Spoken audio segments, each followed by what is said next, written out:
이놈아, 주머니 좀 확인해봐라. 네 인생 이제 달라진다. 아니,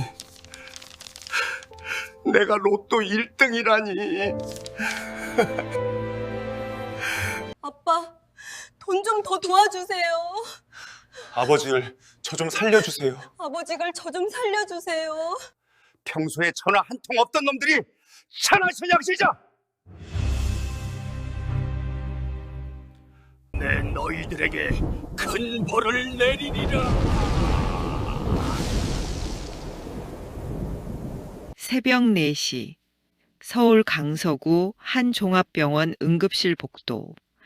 형광등 불빛 아래 혼자 앉아있는 노인이 있었습니다. 정상호 65세. 그의 오른쪽 바지는 피로 얼룩져 있었고 왼쪽 손은 멈추지 않고 떨리고 있었습니다. 3시간 전 리어카를 끌다 택시에 치였습니다. 고관절이 부러졌습니다. 보호자란에는 아무 이름도 적히지 않았습니다. 그의 주머니에는 구겨진 로또 한 장과 23,000원이 전부였습니다. 병원 복도는 소독약 냄새와 누군가의 신음소리로 가득했습니다. 정상호는 천천히 고개를 들어 창밖을 바라봤습니다. 빗물이 유리창을 타고 흘러내렸습니다. 그는 생각했습니다. 이게 끝인가? 사고 하루 전, 정상호의 하루는 새벽 5시에 시작됩니다. 관절염으로 삐걱대는 무릎을 일으켜 세우고 낡은 리어카를 끌고 나섭니다. 목표는 하루 3만 원, 약값 15,000원, 밥값 10,000원, 나머지는 전기세와 수도세를 위해 모아둡니다. 이날도 마찬가지였습니다. 오후 2시쯤 동네 슈퍼 앞을 지나가는데 주인 아주머니가 손짓했습니다. 상호 씨, 잠깐만요. 이거 하나 받아가세요. 로또, 오늘 추첨일이래요. 아이고, 됐습니다. 그런 거 제가 어디 당첨이나 되겠어요. 그냥 받으세요. 서비스예요. 어차피 남은 거라. 정상호는 민망한 듯 웃으며 로또 한 장을 받았습니다. 주머니에 구겨 넣고 다시 리어카를 끌었습니다. 그날 번 돈은 28,000원. 괜찮은 날이었습니다. 다음 날 새벽 4시.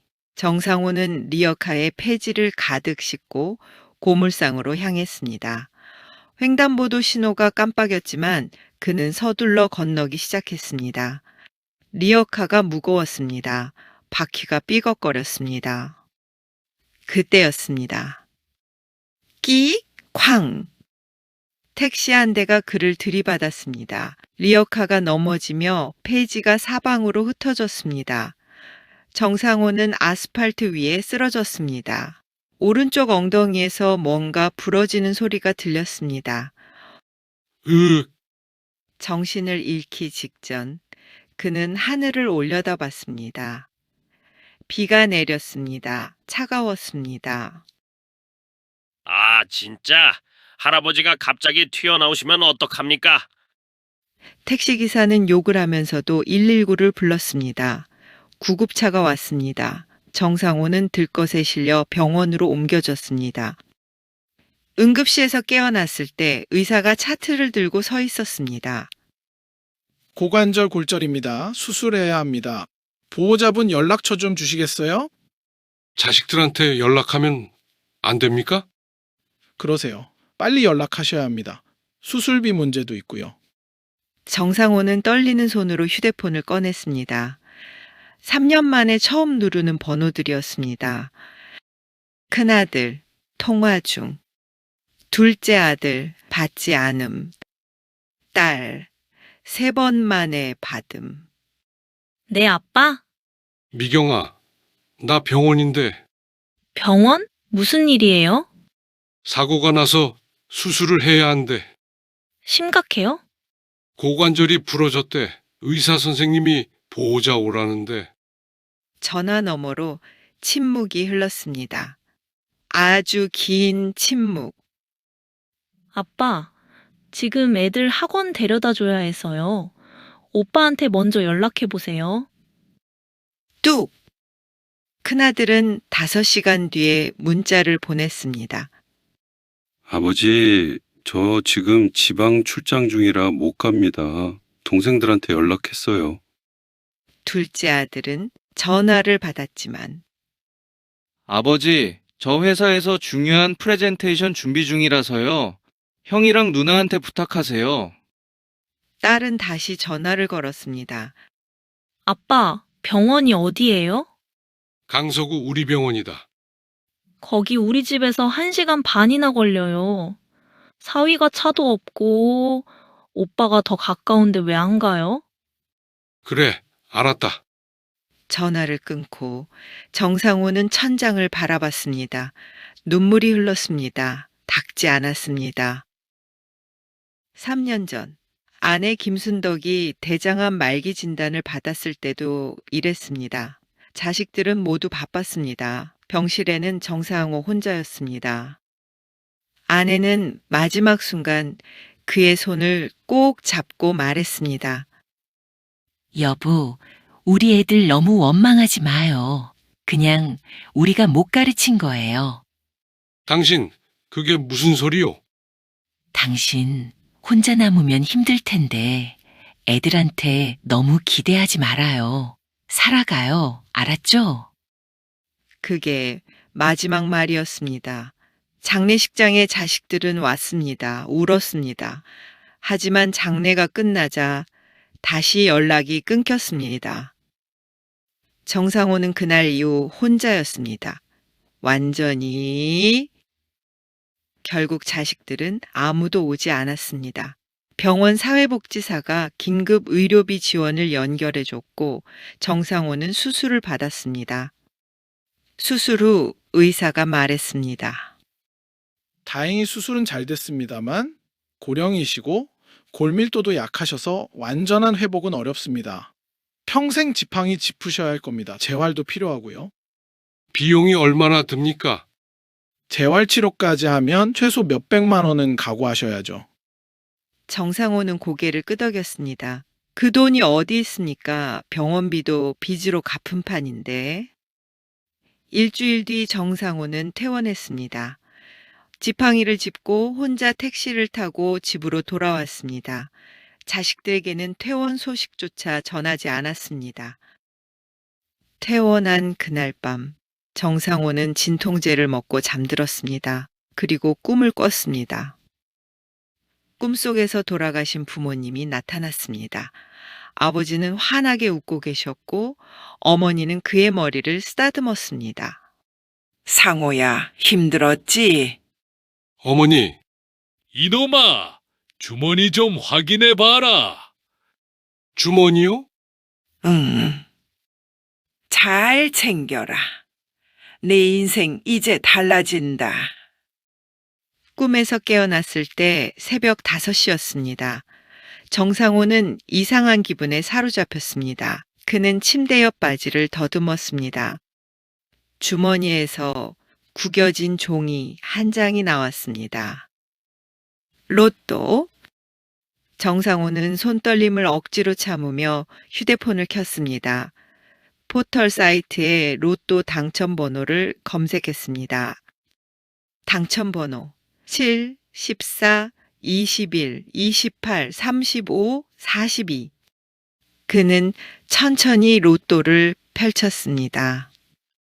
7, 14, 21, 28, 35, 42.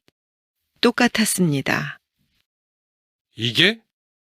다시 확인했습니다. 번호가 맞았습니다.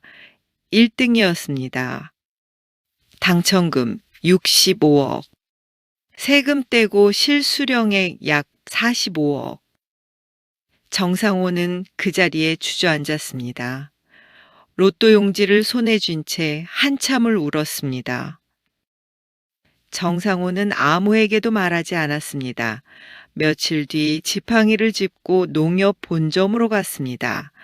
당첨금을 수령했습니다. 통장에 찍힌 숫자 45억 2천만 원. 그는 통장을 들고 한참을 멍하니 앉아 있었습니다. 직원이 물었습니다. 어르신, 괜찮으세요? 예, 괜찮습니다. 그는 통장을 가슴에 품고 집으로 돌아왔습니다. 그리고 생각했습니다. 이제 뭘 해야 하나? 정상호는 결심했습니다. 우선 자식들에게 1억씩 주기로 했습니다. 총 3억. 그게 아버지로서 마지막 도리라고 생각했습니다. 그는 각각 자식들에게 전화를 걸었습니다. 철수야, 나다. 아버지? 갑자기 왜요? 은행 계좌 하나 불러봐라. 돈 좀 보낼게. 돈이요? 얼마나요? 1억. 전화 너머 침묵. 예? 1억이요? 아버지, 무슨 일이세요? 그냥 받아. 설명은 나중에 할게. 둘째 아들과 딸에게도 같은 전화를 했습니다. 모두 놀랐습니다. 믿지 못했습니다. 하지만 돈이 입금되자 태도가 달라졌습니다. 3일 뒤 자식들이 모두 아버지 집 앞에 모였습니다. 3년 만에 재회였습니다.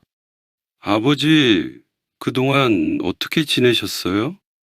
아빠, 많이 힘드셨죠? 우리가 몰라서 미안해요. 아버지, 돈 어디서 났어요? 로또 당첨되신 거예요? 정상호는 조용히 고개를 끄덕였습니다. 그래, 로또 맞다. 얼마나 당첨되셨는데요? 많이. 자식들의 눈빛이 변했습니다. 계산기를 두드리는 눈빛이었습니다. 아빠, 그럼 우리한테 1억씩만 주시는 거예요? 일단 그렇게 생각했다. 아버지, 저 빚이 5천만 원이 넘어요. 1억으로는 부족해요. 저도 전세 대출금 때문에 목이 막혀요. 좀 더 주실 수 없어요? 나도 애들 학원비, 사교육비 1억 가지고는 턱도 없어요. 정상호는 아무 말 하지 않았습니다. 그저 자식들의 얼굴을 하나하나 바라봤습니다.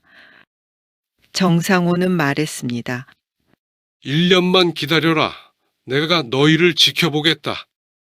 뭘 지켜보시게요? 너희가 아버지를 어떻게 대하는지, 돈 때문에 온 건지, 아니면 진짜 아버지가 보고 싶어서 온 건지. 아빠, 무슨 그런 말씀을 하세요? 1년 뒤 내가 결정하마. 그때까지는 1억씩만 가지고 있어라. 자식들은 불만스러워했지만 어쩔 수 없었습니다. 그리고 1년이 흘렀습니다. 큰아들은 한 달에 한 번 전화했습니다. 통화 시간은 평균 3분, 대부분 돈 이야기였습니다. 둘째 아들은 2달에 한 번 들렀습니다. 냉장고를 확인하고 아버지 건강 챙기세요라는 말만 남기고 갔습니다. 딸은 명절에만 왔습니다. 음식을 해주긴 했지만 내내 한숨을 쉬었습니다. 정상호는 모든 것을 기록했습니다. 수첩에 날짜와 내용을 적었습니다. 1년 뒤 정상호는 자식들을 불렀습니다. 다들 모여라. 중요한 얘기가 있다. 자식들은 부푼 기대를 안고 왔습니다. 이번엔 더 많은 돈을 받을 수 있다고 생각했습니다. 거실에 모인 자식들 앞에서 정상호는 서류 3뭉치를 꺼냈습니다. 이게 뭔지 아냐? 뭔데요? 통장 사본이다. 너희한테 각각 5억씩 보낼 계좌. 자식들의 얼굴이 환해졌습니다. 아빠, 진짜요? 그래, 5억씩 준다. 역시 아버지, 감사합니다. 근데 조건이 있다. 분위기가 얼어붙었습니다. 앞으로 나를 한 달에 2번 이상 만나야 한다. 전화는 일주일에 1번, 명절엔 무조건 모여야 한다. 약속 어기면 돈 회수한다. 자식들은 불만스러웠지만 동의했습니다. 돈이 걸린 문제였으니까요. 정상호는 며칠 뒤 각각 5억을 입금했습니다. 총 15억. 남은 돈은 30억. 그중 10억은 정상호가 평생 일했던 동네 쪽방촌 지원센터에 기부했습니다. 이름 없이. 나머지 20억으로 그는 괜찮은 실버타운에 입주했습니다. 간병 서비스가 있는 곳, 식사가 제공되는 곳, 친구들이 있는 곳. 처음 몇 달은 자식들이 찾아왔습니다. 억지로라도 웃었습니다. 과일도 사왔습니다. 하지만 시간이 지나자 횟수가 줄었습니다. 한 달에 2번이 1번이 되었고, 1번이 2달에 1번이 되었습니다. 전화도 마찬가지였습니다. 정상호는 알았습니다. 이것도 돈 때문이란 걸. 그는 더 이상 전화하지 않았습니다. 자식들에게 연락하지 않았습니다. 실버타운 친구들과 화투를 치고 산책을 하고 웃으며 살았습니다. 그리고 깨달았습니다. 돈으로 산 효도는 효도가 아니라는 것을. 어느 날 밤 정상호는 실버타운 옥상에 올라갔습니다. 서울 야경이 한눈에 보였습니다. 그는 혼잣말을 했습니다. 여보, 나 잘하고 있는 거 맞소? 애들한테 돈 준 게 잘한 건가? 바람이 불었습니다. 그래도 후회는 안 합니다. 나는 아버지 도리는 했으니까. 이제 내 인생은 내가 삽니다. 미안하오, 여보. 그는 주머니에서 낡은 사진 한 장을 꺼냈습니다. 아내와 함께 찍은 사진, 자식들이 어렸을 때 찍은 가족 사진. 애들아, 행복해라. 그게 아버지 바람이다. 눈물이 흘렀습니다. 하지만 이번엔 슬프지 않았습니다. 정상호는 지금도 실버타운에서 살고 있습니다. 자식들은 가끔 전화합니다. 돈이 필요할 때. 그는 더 이상 기대하지 않습니다.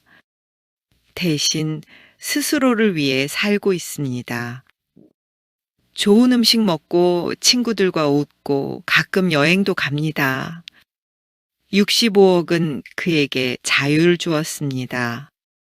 하지만 동시에 가르쳐 줬습니다. 가족이란 이름이 전부가 아니라는 것을. 피보다 진한 건 함께한 시간이라는 것을.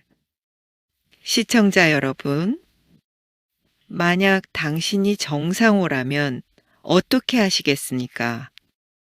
자식들에게 5억씩 주시겠습니까? 아니면 전혀 다른 선택을 하시겠습니까?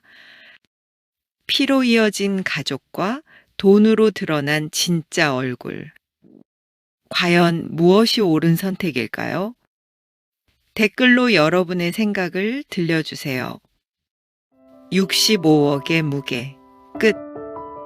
안녕.